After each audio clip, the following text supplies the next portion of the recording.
Adam Gilbertson is with us, Senior VP for RDO Equipment in their Field Technology and Innovation space. How are you? I'm great, Scott. Good to see you. Congratulations on bringing Jeremy here. Kind of a big deal, big day, right? It is, yeah. We're really excited to have John Deere's Chief Technology Officer in town talking about some of the really exciting new technologies coming to agriculture this spring.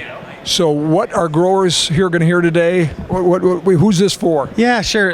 So really the target audience for this first phase is the group that's made the decision to invest in See and Spray technology. So it's a spray technology that utilizes AI to sense and detect a weed and then only spray the weeds as opposed to the entire field. And so we're going to talk a little bit about how the technology works, how it came to be, the best way to get the best results from it, and how you can really see value using the technology. And it's a bit of a game changer because the headline numbers from Deere right now are about a 68% savings in contact herbicide use. So I mean, a really significant opportunity to both have a great economic argument and a great environmental argument using less of the herbicide or pesticide. So how do you achieve efficiency like that?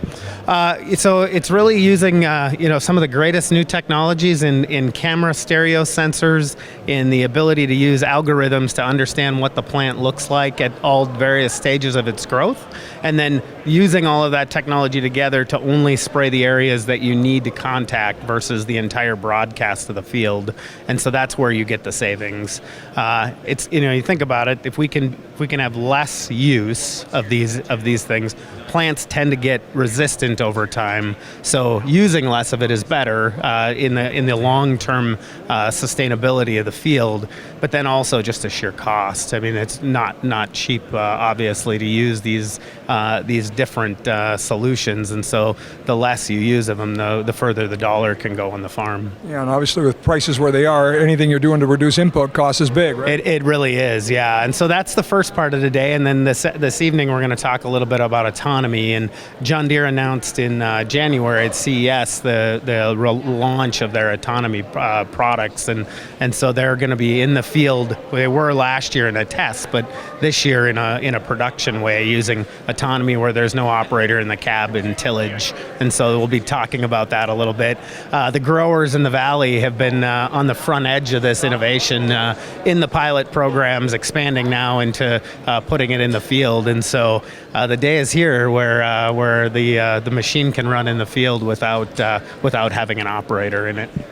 Is this all software, or is there hardware involved as well? Yeah, both. It's a combination of sensor technology and cameras, and then obviously the software to run them and the safety parameters around them are all integrated into that process. And then having good connectivity in the field so the machine can communicate. How are we doing on that front? Pretty good. We're pretty excited. Obviously, the broadband investment around the country has been really important.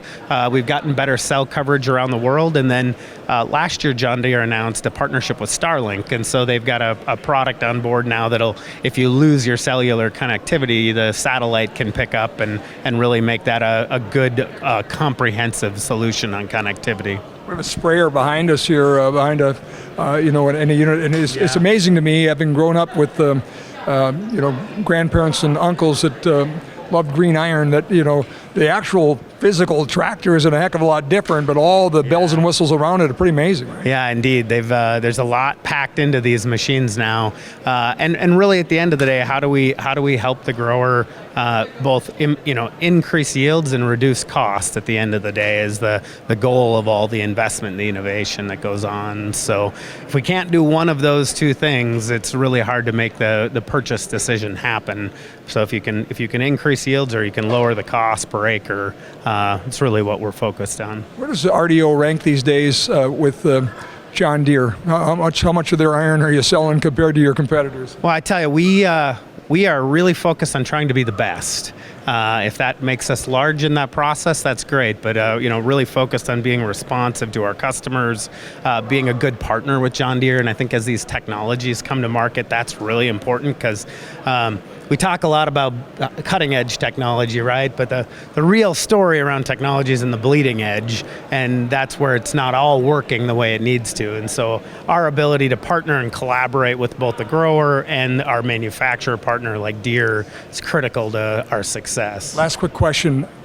Tell me about what you think about Grand Farm and the synergies that happen here with RDO and John Deere and others. Yeah, what a great thing for the Valley, huh? We're really excited about the partnership with Grand Farm, with the work this team is doing to talk about innovation and agriculture around the Valley, but then probably more important to be a leader in the country in how we innovate the space. And it's great to be out at Grand Farm here for the event and great to participate in that process. Thanks, Adam. Thank you, Scott.